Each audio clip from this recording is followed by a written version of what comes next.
这是朝鲜水师的关键一战，如果战败，朝鲜将被日寇从地图上彻底抹去。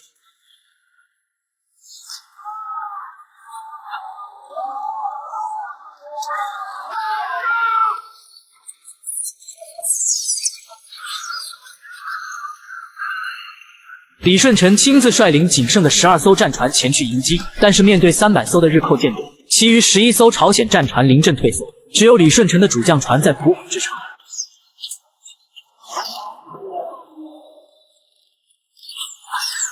面对日寇狗皮膏药战术，李舜臣借助天时地利，先后抗住了来岛先锋军的2次冲锋。但是人称海贼王的来岛生性好战，明知海峡中间的巨大漩涡不利于己方作战，他还是下令全军出击。李舜臣见状，立刻让旗手摇旗喊，怎料被日寇的狙击手接连命中。